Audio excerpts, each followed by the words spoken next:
D'abord, je vais vous dire que je suis très heureuse d'être ici, de pouvoir vous présenter mes recherches, et je remercie le professeur Labeyrie de m'avoir invitée. Donc, je m'intéresse en fait aux régions les plus internes des environnements circonstellaires jeunes. Donc, en fait, une étoile jeune est entourée de gaz et de poussière, et c'est dans cet environnement circonstellaire que vont se former les planètes. Et donc, j'essaye de contraindre les conditions physiques, donc de densité, de température, et aussi la structure de ces environnements à l'aide d'interférométrie. Donc voici le plan de mon exposé. Donc je vais vous rappeler dans les grandes lignes les différentes étapes de la formation stellaire et planétaire et de l'évolution des produits directs comme des disques circumstellaires. Ensuite, je vous rappellerai quelques principes de haute résolution angulaire, donc d'interférométrie. Et je vous présenterai des résultats récents de nos recherches qui utilisent justement l'interférométrie pour contraindre la structure et les conditions physiques dans ces environnements proches.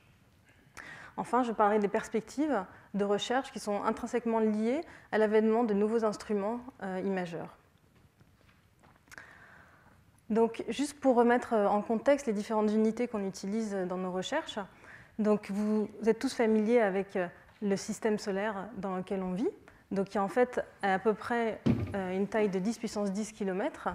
Et pour que ce soit plus facile, on utilise en fait les unités astronomiques, qui sont donc une unité astronomique, c'est la distance entre le Soleil et la Terre. Donc notre système solaire, notre système planétaire fait à peu près 100 unités astronomiques. Sauf que donc on tourne autour d'une étoile, notre Soleil, qui est en fait une seule étoile parmi des milliards dans notre galaxie, la Voie lactée. Donc quand on zoome à l'envers pour arriver sur la Voie lactée, les distances sont en fait de 7 ordres de grandeur plus élevées. Donc cette fois-ci, on introduit la notion de parsec, qui est en fait 10 puissance 13 km, et la galaxie a à peu près une taille de 25 000 parsecs. Mais cette galaxie, en fait, n'est pas toute seule. Quand on fait encore un zoom arrière et qu'on prend une photo de champ profond avec, par exemple, le télescope spatial Hubble, on se rend compte qu'en fait, à une échelle de 4 millions de parsecs, donc 10 puissance 19 km, en fait, des galaxies, il y en a énormément. Il y a des amas de galaxies. Et ces galaxies, chacune d'entre elles, contiennent des milliards d'étoiles qui ont donc autour d'elles aussi des planètes. Et en fait, quand on zoome encore en arrière, donc cette fois-ci ce sont des modèles, on pense que donc, ces amas de galaxies forment en fait un mini-point dans des grandes structures de l'univers. Donc nous, ce qu'on essaye de faire, c'est qu'en fait on observe des étoiles qui sont très très proches de nous, puisque en fait c'est la limite de nos observations. Et on essaye de trouver des caractéristiques et de faire des études statistiques pour ensuite appliquer cette statistique à tout l'univers. Donc, avant d'en arriver au système planétaire, il faut tout d'abord former des étoiles. Et les étoiles se forment par l'effondrement gravitationnel d'un nuage moléculaire, un nuage de gaz et de poussière très très dense, qui va s'effondrer sous l'effet d'une instabilité. Donc, ces nuages, on les observe par exemple ici, sont des nuages qui sont tellement denses qu'ils sont totalement opaques. Donc, en fait, on n'arrive pas à voir la lumière des étoiles qui, à l'arrière, ne traverse pas ces nuages. Donc, on les voit aussi ici. Donc ces nuages vont s'effondrer sous l'effet d'une perturbation et se fragmenter assez rapidement, donc à l'échelle de 100 000 années, et former des cœurs préstellaires.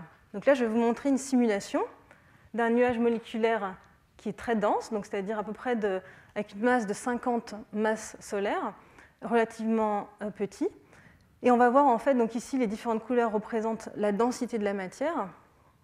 Donc, en jaune, la densité est encore plus élevée. Et vous allez voir en fait que ce nuage va s'effondrer, se fragmenter et former des petits cœurs préstellaires qui ensuite vont être éjectés. Donc en fait, les différents mécanismes qui vont aboutir à l'effondrement d'un nuage moléculaire, c'est par exemple une supernova qui va exploser, donc qui va envoyer une onde de choc qui va perturber la stabilité du nuage, ou bien les galaxies spirales, en fait, les spirales sont en fait des ondes de densité. Donc ces ondes de densité traversent à un moment le nuage moléculaire qui était stable et qui d'un coup s'effondre. Donc là, vous voyez en fait des cœurs préstellaires qui sont formés et qui en fait interagissent gravitationnellement les uns avec les autres et qui donc sont éjectés par ces interactions gravitationnelles. Vous pouvez aussi voir que pour certaines d'entre elles, donc je pense que c'est maintenant, ces cœurs qui sont éjectés sont entourés d'un disque. Parce qu'en fait, comme vous voyez, lors de l'effondrement, le nuage tourne et par conservation du moment angulaire, la matière se distribue le long d'un plan équatorial. Donc là, vous voyez clairement ici un cœur préstellaire avec un disque autour. Donc ces disques sont en fait des produits naturels de la formation stellaire.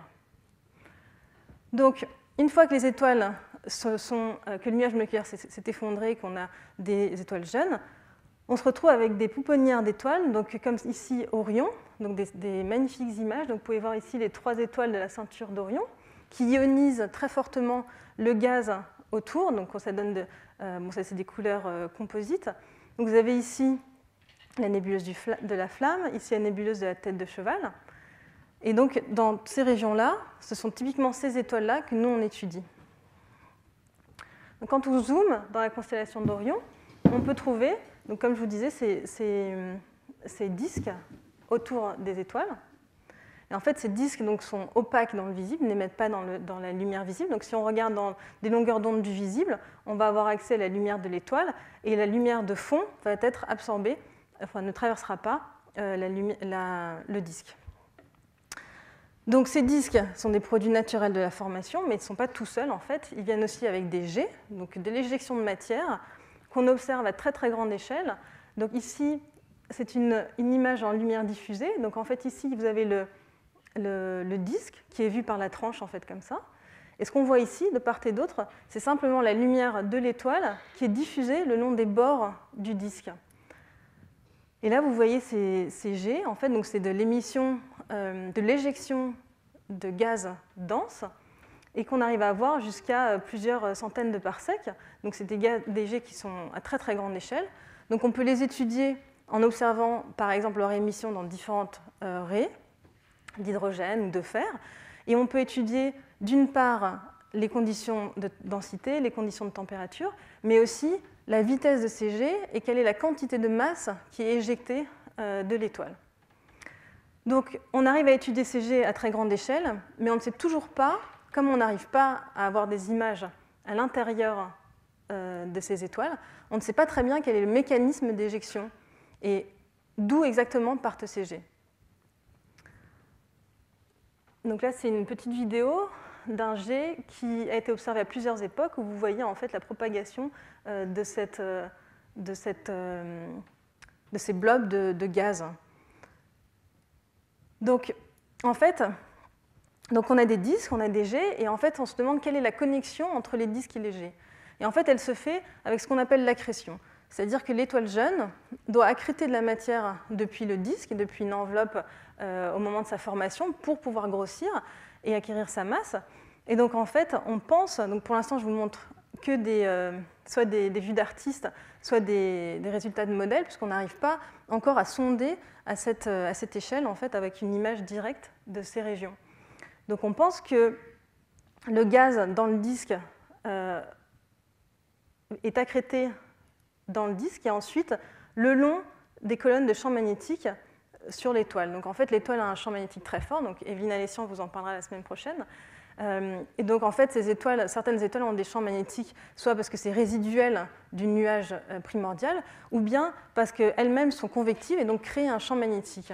Ce champ magnétique, qui en général est composé d'un dipôle, va avoir des lignes de champ comme ça, et la matière du disque va donc monter le long des lignes de champ magnétique pour être accrétée le long de l'étoile.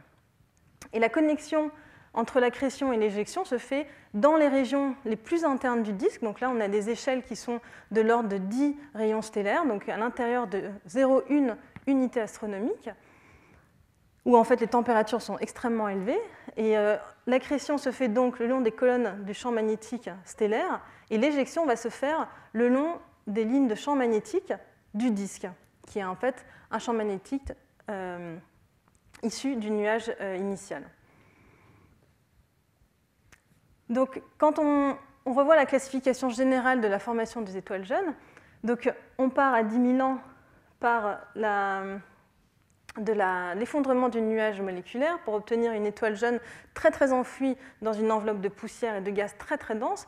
Et au fur et à mesure, cette enveloppe se dissipe et on arrive à peu près à quelques millions d'années à des étoiles jeunes qui sont entourées d'un disque de gaz et de poussière et d'un jet.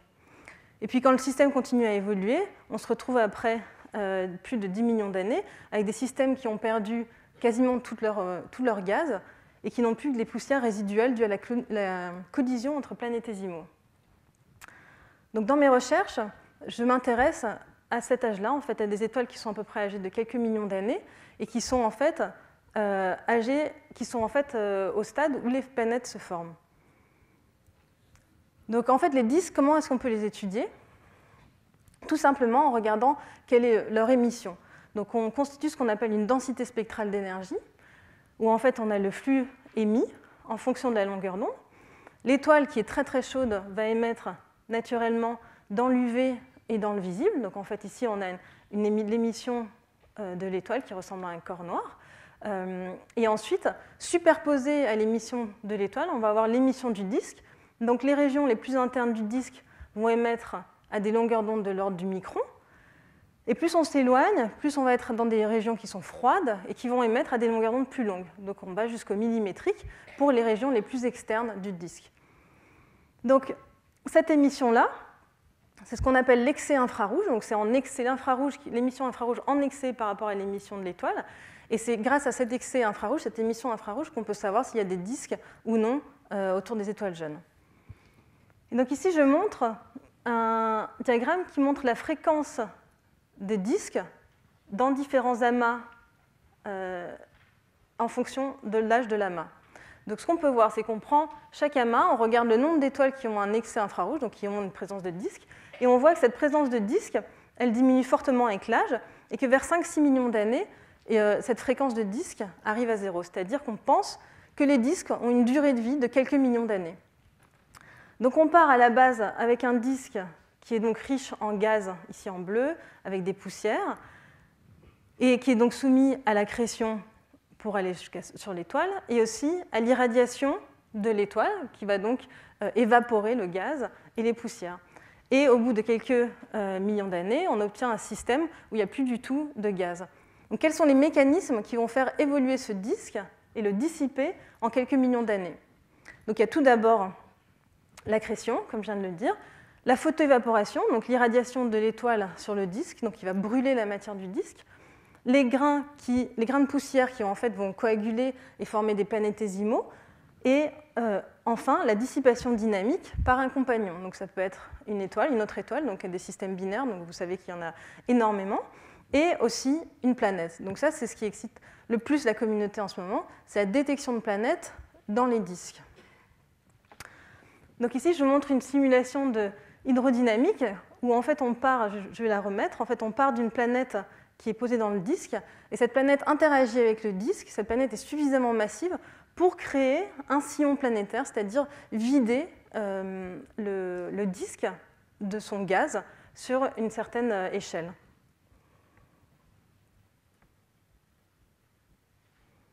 Donc vous voyez, ça va relativement vite. Donc ici, il y a le nombre d'orbites autour de l'étoile.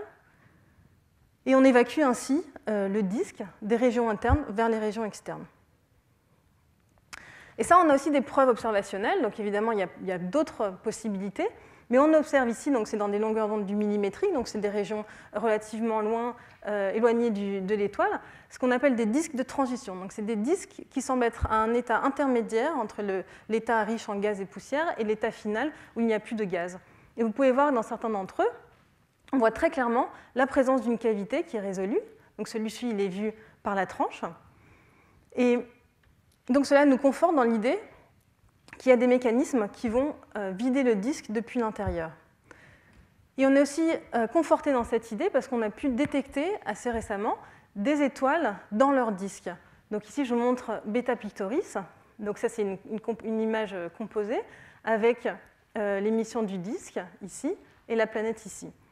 Et vous pouvez voir ici la planète donc autour de son étoile. Ici, il y avait la soustraction de l'étoile, donc il faut juste regarder ce point lumineux qui est donc la planète, située à 8 unités astronomiques de l'étoile centrale, en 2003. Et en 2009, on voit la planète qui a bien tourné. Donc des systèmes planétaires, aujourd'hui, on en a trouvé énormément. Donc j'ai regardé hier, il y en a 760 exoplanètes confirmées à ce jour, donc avec différentes méthodes. Que ce soit des vitesses radiales, donc qui permet de mesurer la perturbation de la vitesse de l'étoile due à une planète, ou bien simplement donc le transit, la planète qui passe devant l'étoile et qui donc diminue le flux que l'on mesure. Et enfin, l'imagerie, simplement faire une image, une photo de l'étoile et de la planète. Donc ces différentes méthodes ont toutes différents biais instrumentaux. Donc il y en a certaines qui sont sensibles aux étoiles plus vieilles, il y en a d'autres qui vont être sensibles aux étoiles plus jeunes. Donc pour l'instant, c'est vraiment un diagramme qui va être peuplé. Mais comme vous pouvez voir, il y a énormément de planètes qui sont... Donc premièrement, c'est quelque chose qui est très courant. Et puis vous voyez qu'il y a beaucoup de planètes qui sont localisées dans les régions les plus internes. Donc la distance, ici vous avez la masse donc, de la planète en unité de masse terrestre en fonction de la distance à l'étoile en unité astronomique. Et vous pouvez voir que dans la première unité astronomique, vous avez énormément de planètes. Donc il y a quelque chose qui soit un mécanisme qui permet de former ces planètes dans les régions internes ou bien de les faire migrer. Donc la formation des planètes, c'est comme ça qu'on la voit aujourd'hui. Donc on part de grains de poussière qui ont de la taille d'à peu près quelques microns, qui coagulent entre eux pour former des planétésimaux, plus tard donc, qui accrètent encore de la matière pour devenir une protoplanète. Cette protoplanète peut migrer dans le disque. Donc on peut avoir des planètes géantes ou des planètes de type terrestre. Ensuite, il y a une période de collision, puisqu'il y a beaucoup de planétésimaux et de protoplanètes. Et à la fin, un réarrangement dynamique qui va donner un système planétaire évolué. Donc aujourd'hui, on observe le début, c'est-à-dire on observe des poussières dans les disques, ça on en est sûr, et on observe aussi des systèmes planétaires. Mais entre les deux, c'est tout le domaine de recherche actuel. Il y a plusieurs théories, et pour l'instant, on ne sait pas très bien comment on passe du grain de poussière jusqu'au système planétaire. Donc les grandes questions qu'on se pose, c'est quelles sont les conditions initiales de la formation planétaire? Est-ce que les conditions initiales qui sont donc dans les disques de gaz et de poussière vont favoriser tel ou tel mécanisme de formation planétaire? Donc aujourd'hui, il y en a deux principalement. Le mécanisme de formation sur un cœur rocheux, donc avec accrétion de gaz autour d'un cœur, d'un noyau rocheux, et l'effondrement gravitationnel dans les régions externes du disque. Donc comme l'effondrement du nuage moléculaire a donné des étoiles, l'effondrement du disque va pouvoir donner des planètes. Donc en étudiant les disques, on va essayer de comprendre les conditions qui sont dans le disque, qui sont donc les conditions initiales de la formation des planètes. Ensuite, on ne sait pas très bien, comme je vous l'ai dit, quels sont exactement les mécanismes d'éjection de matière. Pourquoi, d'où partent les jets et qu'est-ce qui va déterminer la perte de masse dans les jets. Et ces jets-là sont essentiels pour la formation et pour l'évolution de l'étoile du système étoile-disque et ensuite étoile, disque et planète. Parce qu'en effet, c'est grâce à ces jets qu'on va pouvoir évacuer du moment angulaire qui est en fait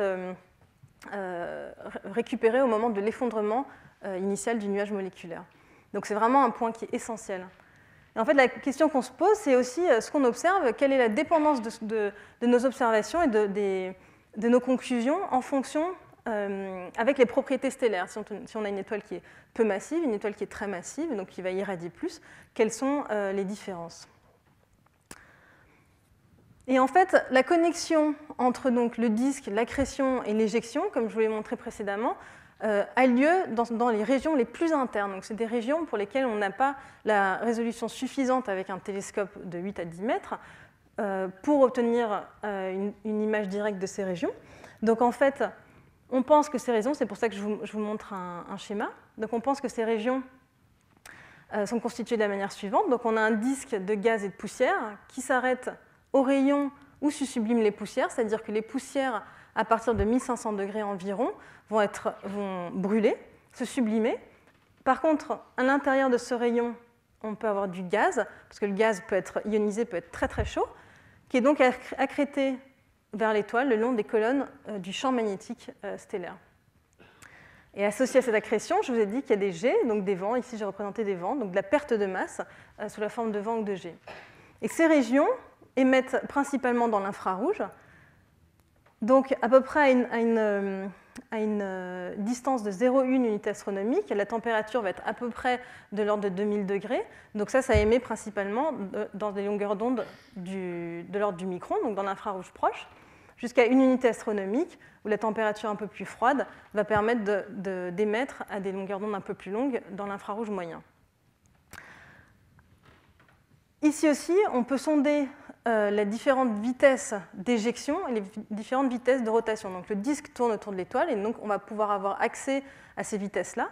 Et le vent émet donc, des raies, principalement des raies d'hydrogène, pour lesquelles on peut sonder la vitesse d'éjection. Donc tout cela, ça correspond, comme je vous le disais, à des échelles qui sont extrêmement petites, donc de l'ordre de quelques millisecondes d'angle. Donc avoir une résolution angulaire pour un télescope de l'ordre de 2 millisecondes d'angle, c'est équivalent à prendre une pièce de 1 euro et la placer à 2000 km et essayer de la voir. Donc c'est un pouvoir de résolution qui est extrêmement grand et qu'aujourd'hui on ne peut pas atteindre avec des télescopes uniques. Donc pour cela, on a besoin d'utiliser des méthodes de très haute résolution angulaire qui sont apportées en partie par l'interférométrie. Donc si on utilise un télescope unique de 8 mètres, comme ici au VLT au Chili, on va avoir une résolution angulaire maximale de l'ordre de 40 millisecondes d'angle en bande H. Donc ça, c'est dans l'infrarouge proche. Donc ça nous permet quand même de faire de jolies choses. Donc ici, vous voyez la détection d'une exoplanète, et donc, qui est séparée de son étoile d'une distance de l'ordre de 600 millisecondes d'angle. Donc vous voyez qu'avec une résolution de 40 millisecondes d'angle, on est tout à fait capable de faire ce genre de science. Par contre, dans notre cas, pour les régions les plus internes, donc qui sont de l'ordre d'une unité astronomique, de quelques unités astronomiques, donc de quelques millisecondes d'angle, c'est totalement impossible. Donc ce qu'on fait, c'est que donc, on recombine les faisceaux provenant de deux télescopes, séparés d'une certaine distance B, la base.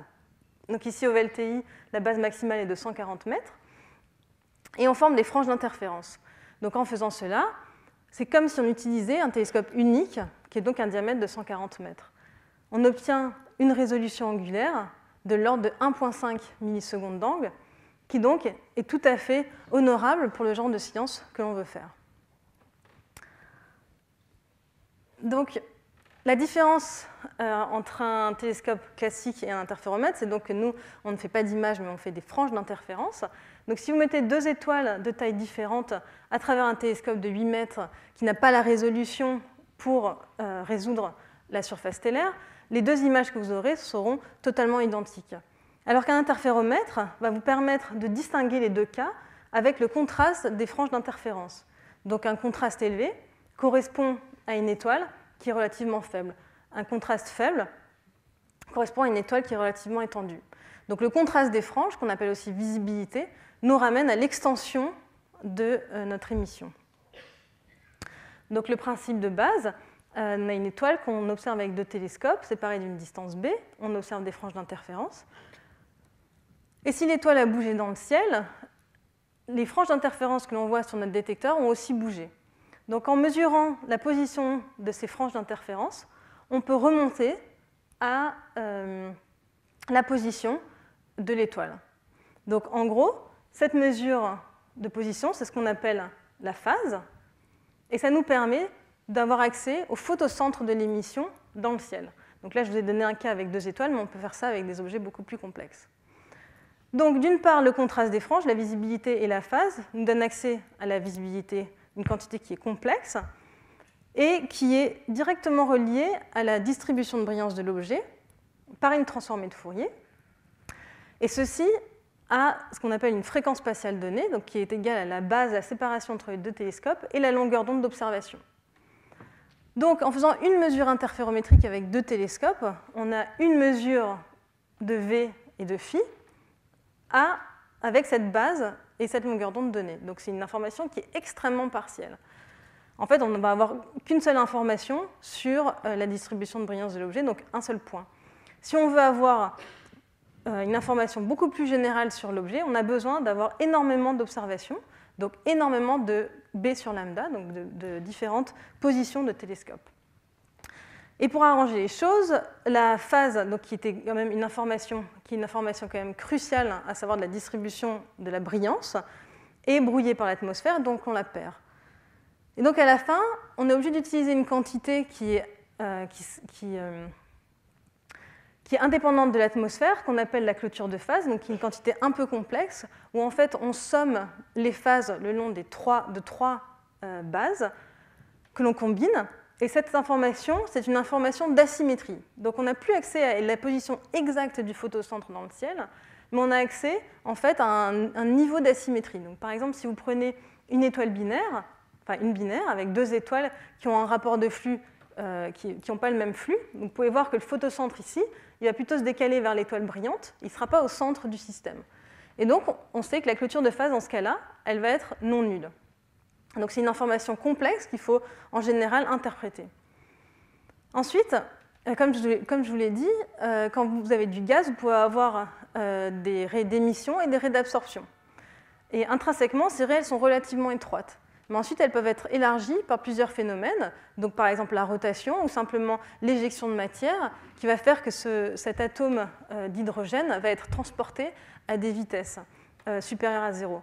Donc en général, on peut représenter, par exemple ici, je représente la raie braquette gamma, donc qui est en fait une raie d'émission, une raie d'hydrogène. Donc ici, elle est en absorption. Donc c'est une raie qui est en fait en absorption sur la surface stellaire de l'objet en question, qui tourne. Donc elle est élargie par la rotation. Donc vous voyez jusqu'à des vitesses qui vont jusqu'à 2000 km/s. Et ce qu'on peut faire, donc je vous ai dit qu'on perdait la référence de phase en absolu, mais on peut comparer les phases qu'on observe par rapport à une autre phase, qui va être une référence que nous, on fixe arbitrairement.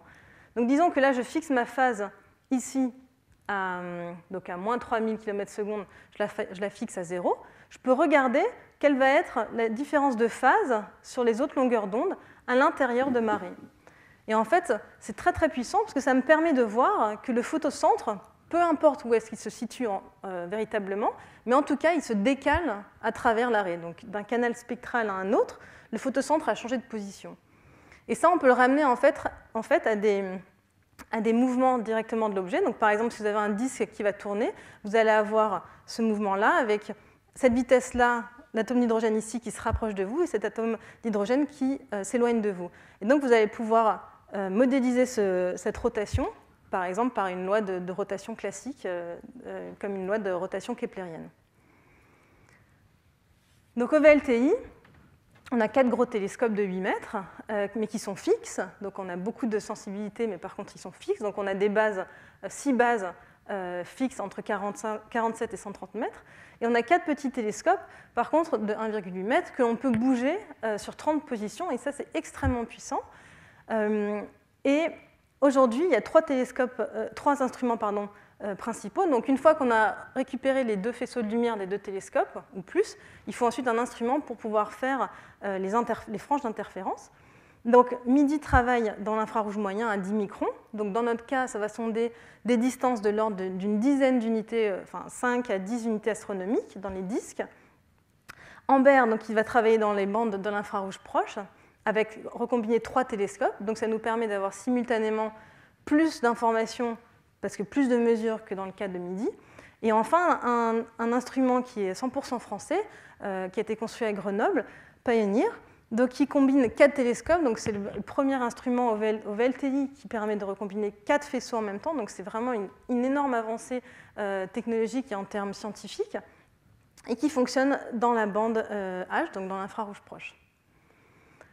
Donc maintenant, je vais vous montrer quelques résultats récents. Donc, comme je vous l'ai dit, ce qu'on utilise en pratique, ce sont des visibilités, des clôtures de phase, éventuellement des phases différentielles et des mesures de flux du disque. Mais on n'a pas d'image directe. Donc pour pouvoir comprendre ces informations, on a besoin d'avoir un modèle pour pouvoir les interpréter. Et les modèles qu'on utilise dans les disques sont basés sur le principe qu'il y a 2 types de chauffage, c'est-à-dire qu'on a du gaz et de la poussière dans ce disque, par exemple qui va jusqu'à l'étoile, et que les 2 types de chauffage qu'on a, c'est l'accrétion de matière à l'intérieur du disque qui va chauffer le disque, et l'irradiation de l'étoile directement sur les grains de poussière et sur le gaz. On peut éventuellement considérer la présence de planètes dans le disque, qui vont donc perturber la structure en densité du disque. Et après, on fait ce qu'on appelle le transfert radiatif, c'est-à-dire qu'on prend chaque grain de poussière et on lui fait absorber des photons qui viennent de l'étoile, réémettre des photons, donc le grain de poussière chauffe, et aussi diffuser la lumière. Et donc on calcule ça sur l'ensemble des grains de poussière du disque, et les photons ensuite ressortent du disque, et on met une sorte de caméra artificielle virtuelle dans notre code pour nous donner une image du disque. Et on calcule ainsi les différentes distributions des grains, donc radialement et verticalement, aussi la température des grains de poussière. Et les différentes cartes qu'on obtient à la fin dépendent est-ce qu'on choisit de regarder l'émission des poussières, auquel cas c'est ce qu'on appelle l'émission continue, ou est-ce qu'on veut observer l'émission du gaz, donc cette fois-ci c'est l'émission dans des raies, et donc principalement les raies d'hydrogène. Donc jusqu'à il y a une quinzaine d'années, tout le monde pensait que les disques étaient très très bien représentés par un type de modèle comme celui-ci, où la matière allait jusqu'à l'étoile. Et c'est là qu'on est arrivé avec l'interférométrie. Donc on a commencé à mesurer, comme je vous l'ai dit, avec des visibilités, des tailles caractéristiques d'émission, l'extension de l'émission. Et on a commencé à faire ça dans l'infrarouge proche, donc on est sensible à l'émission des poussières qui sont autour de 1500 degrés. Donc ici, je représente la taille caractéristique qu'on a pu observer avec l'interférométrie dans l'infrarouge proche en fonction de la luminosité de l'étoile. Et on voit en fait, donc on a fait ces mesures sur plein d'étoiles, donc ça a pris beaucoup de temps, puisqu'à l'époque on n'avait que des interféromètres à 2 télescopes, et on se rend compte que le rayon qu'on mesure pour ces étoiles est totalement corrélé à la luminosité, et en fait correspond et suit une loi en fait, qui correspond à la physique de la sublimation des poussières. Et en fait, ces observations ont vraiment révolutionné les modèles, notre vision des modèles de disques. Donc ce modèle prédisait en fait des tailles caractéristiques qui étaient très très proches de l'étoile, puisque en fait on était très chaud, très proche de l'étoile, et ne fonctionnait pas du tout pour reproduire ces observations. Et on a introduit en fait ce type de modèle où l'intérieur de ces régions est très faiblement dense et très peu opaque. Donc l'étoile irradie directement le bord interne du disque où les poussières peuvent survivre. C'est-à-dire qu'à l'intérieur, les poussières se subliment. Et ce bord interne, puisqu'il est irradié directement, est très chaud, et sous l'effet de la chaleur, en fait, gonfle.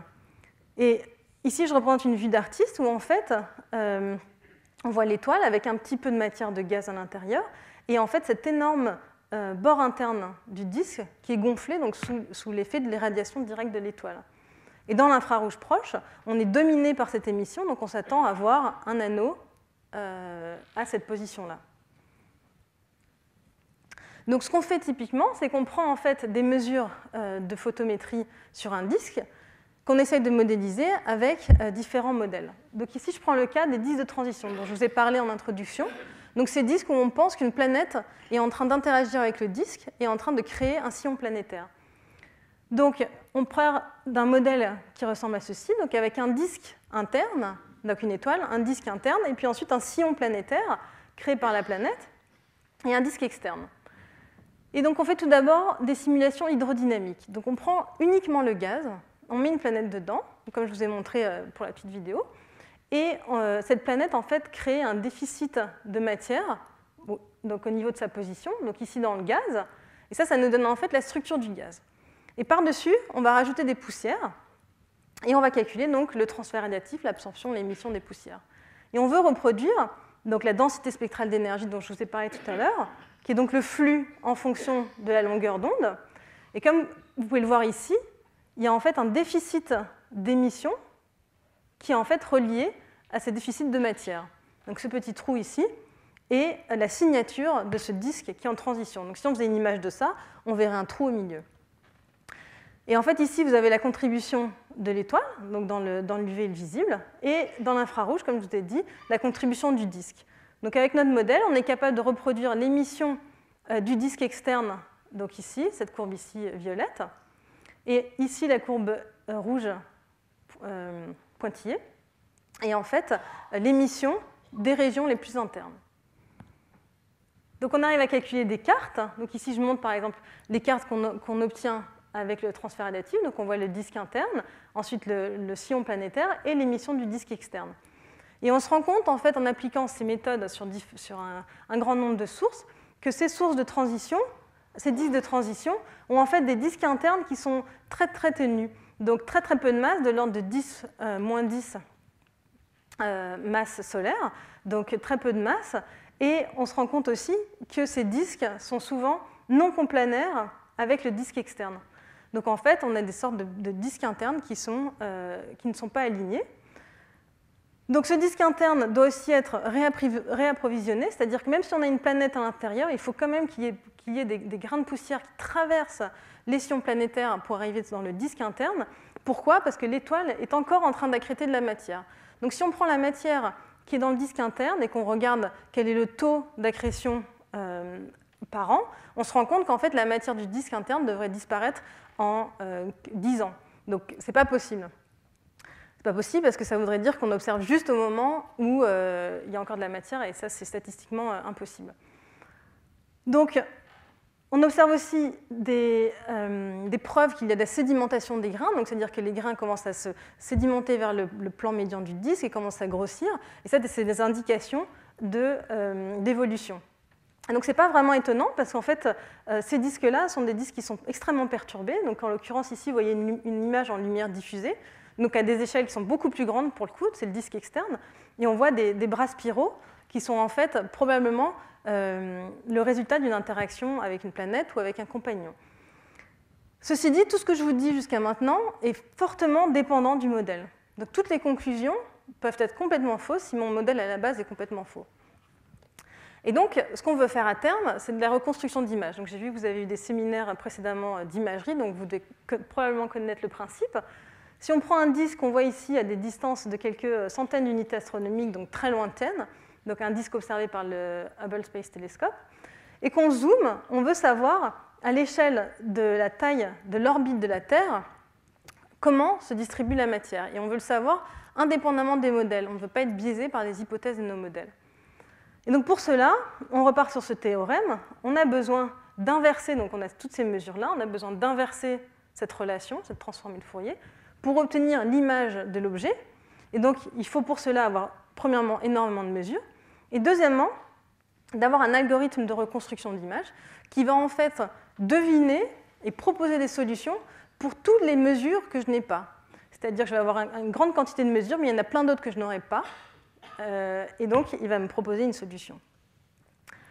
Donc, par exemple, on a fait ce type d'observation sur une étoile massive, donc de l'ordre de 5 masses solaires, et on a obtenu une quantité énorme de mesures interférométriques, donc 1500 visibilités, 500 mesures de clôture de phase, donc ça c'est le plus grand nombre d'observations obtenues sur une étoile jeune, et ça a nécessité 14 nuits d'observation étalées sur 2 ans au VLTI, donc c'est un effort vraiment considérable. Donc, a priori, on fait des courbes de visibilité qu'on plotte ici en fonction de la séparation entre les télescopes, et de clôture de phase. Donc en temps normal, on ferait de la modélisation, on prendrait un modèle, on essaierait de coller les prédictions du modèle à nos observations interférométriques. Mais là, ce qu'on essaye de faire, c'est qu'on essaye d'inverser la relation de la transformée de Fourier en utilisant un code de reconstruction qui s'appelle MIRA. Et voilà ce qu'on obtient. Cette image, donc c'est une image en bande K dans l'infrarouge moyen, avec, donc de cet objet, avec une résolution angulaire de l'ordre de cette tâche, c'est-à-dire qu'en fait, on ne peut pas croire tout ce qui est plus petit de cette tâche. Donc, ce qu'on peut croire ici, c'est qu'on peut croire la distance, par exemple, entre ces deux bras de l'anneau, mais ici, c'est censé être l'étoile, et l'étoile, c'est censé être 1 pixel sur mon image. Donc, l'étoile, elle ne fait pas cette taille-là, qui est en fait de l'ordre de 2 millisecondes d'angle. Donc, l'étoile sur mon image, c'est cette taille-là, simplement parce que je n'ai pas la capacité pour la résoudre.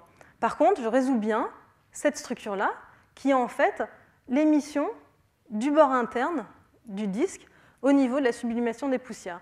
Donc, ce qu'on retrouve comme taille d'émission et comme inclinaison du disque sont en fait en accord avec des observations précédentes.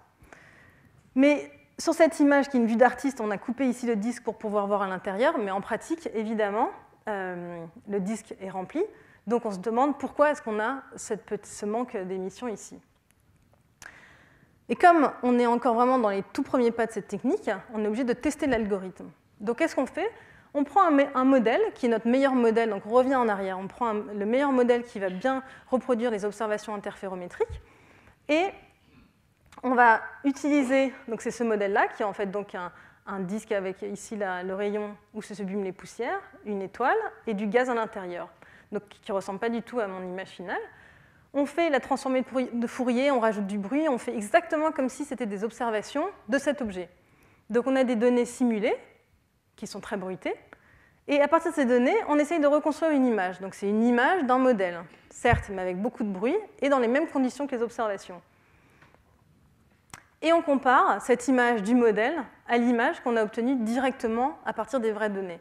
Et on se rend compte qu'elles sont assez similaires, qu'en effet, l'étoile centrale est relativement étalée, parce que ça, c'est ma limitation en résolution angulaire, que la distance entre les deux bras de l'anneau est reproduite, et que cette absence d'émission ici est aussi reproduite, et simplement due au fait que, j'ai des barres d'erreur sur mes mesures trop grandes pour me permettre de reproduire ce flux ici qui est relativement faible. Donc tout ce que je vous ai dit jusqu'à maintenant, c'était concernant l'émission des poussières. Maintenant, je vous ai dit que l'émission du gaz est aussi relativement importante, puisque le gaz est l'élément majoritaire en masse du système.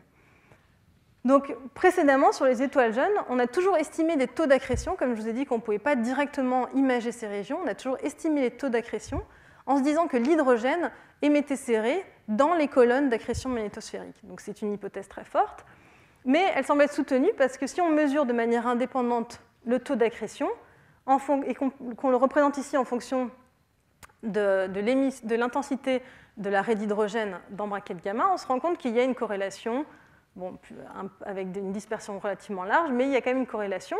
Donc on se dit, bah, tiens, c'est un bon traceur d'accrétion. Les raies d'hydrogène sont des bons traceurs d'accrétion. Donc je vous rappelle que les tailles caractéristiques de l'accrétion sont vraiment très faibles.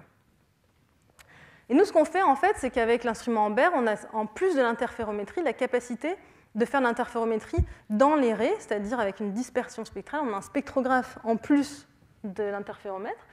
Et donc ici, j'ai observé une binaire, donc principalement, ici, ce sont des mesures sur l'étoile la plus massive, qui est une étoile de 15 masses solaires.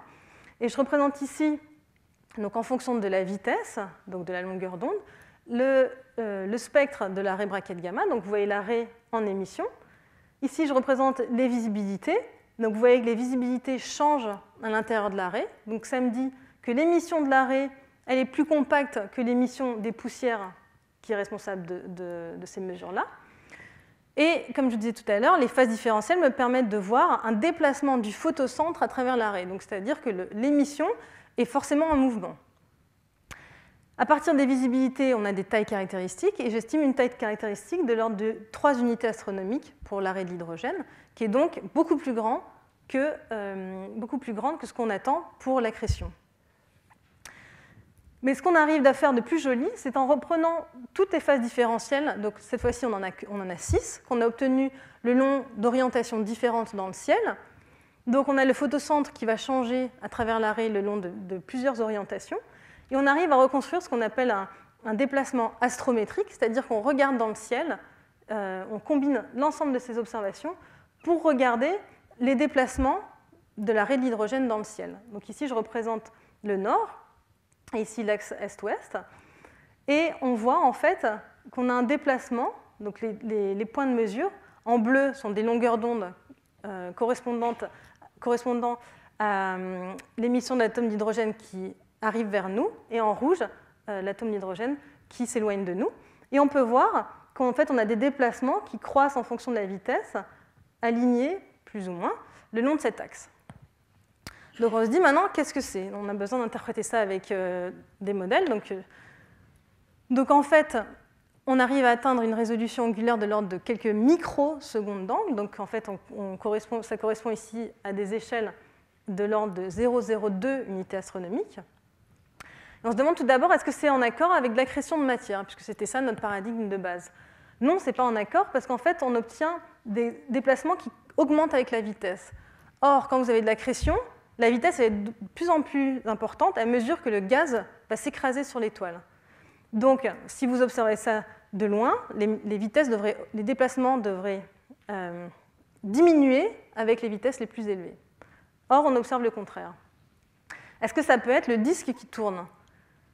Non, parce que tout d'abord, si c'était le disque qui tournait, on s'attendrait à voir ces déplacements le long de l'axe du disque qui est représenté ici. Et là, c'est perpendiculaire à l'axe du disque. Et les mesures de vitesse qu'on a sont beaucoup trop grandes pour être compatibles avec la rotation d'un anneau de gaz qui serait à 0,1 ou 0,2 unités astronomiques. Donc, c'est plus probablement de l'éjection de matière. Et en effet, je superpose ici l'émission dans l'arrêt de fer à grande échelle cette fois-ci, donc ce n'est pas du tout les mêmes échelles, mais on voit ici l'émission d'un jet aligné avec notre déplacement astrométrique. Donc ce jet-là est détecté à des centaines d'unités astronomiques, et nous, on a accès vraiment à ce qui se passe à l'intérieur de l'unité astronomique centrale. Et ce qui est intéressant ici, c'est aussi de voir, quand vous reprenez donc, cette carte d'émission dans l'arrêt du fer, ici vous avez l'étoile centrale, et en fait, donc ça c'est l'émission, et en rouge, je ne sais pas si vous voyez en rouge, c'est la mesure du centroïde de l'émission, et on voit qu'elle oscille en fait. Et ce qu'on pense, c'est que le jet est en train de précesser. Et ça, c'est une indication très claire qu'il y a un compagnon proche, donc une autre étoile qu'on n'arrive pas à résoudre parce qu'on n'a pas le pouvoir de résolution, qui est très proche de l'étoile qui émet le jet et qui va faire, en fait, par interaction gravitationnelle, bouger le jet. Donc, les conclusions, c'est qu'en fait, même si tout le monde pense que les raies d'hydrogène tracent l'accrétion, c'est aussi un très bon traceur de l'éjection. Donc, les perspectives de recherche dans ce domaine sont intrinsèquement liées aux instruments qui vont arriver dans la prochaine décennie, notamment au VLT. Donc, je représente ici donc, toujours la densité spectrale d'énergie, donc le flux en fonction de la longueur d'onde, pour le disque avec les différentes régions correspondantes. Donc, je sais que Denis Mourard est venu vous donner un séminaire, donc il a dû vous parler de l'instrument Vega, qui est un instrument qui travaille dans le visible, donc je n'ai pas du tout parlé, mais qui est très très puissant, puisqu'il permet, en travaillant dans le visible, d'avoir une résolution angulaire inégalée jusque-là, donc de 0,4 millisecondes d'angle, et qui permet aussi d'observer des raies comme la raie H-alpha, qui est une raie très étudiée par ailleurs, et donc de contraindre vraiment les régions où sont lancés les jets, c'est-à-dire de contraindre le mécanisme à l'origine de l'éjection. Il y a l'instrument Gravity qui va recombiner 4 faisceaux qui arrivent au VLT d'ici 1 an et qui va donc permettre de faire de l'imagerie de manière très efficace des objets, donc des régions autour de 0,5 unité astronomique. Il y a un autre instrument de seconde génération qui s'appelle MATISS, qui va travailler plutôt dans la longueur d'onde de l'infrarouge moyen et qui va donc, avec des résolutions de l'ordre d'une dizaine de millisecondes d'angle, imager aussi directement et faire de la spectroscopie des grains le long de la surface du disque dans des régions d'une dizaine d'unités astronomiques, donc vraiment les régions de formation des planètes. Et enfin, il y a l'interféromètre ALMA, dont vous avez certainement entendu parler, qui va vraiment révolutionner notre science sur les disques, parce qu'il va permettre d'avoir accès à l'intégralité du disque, donc avec des traceurs différents, c'est-à-dire que ALMA va être sensible à des grains de poussière de la taille du millimètre, et aussi à l'émission du gaz dans les régions les plus externes, qui sont froides, et les régions les plus internes, qui sont aussi très froides. Voilà, je vous remercie.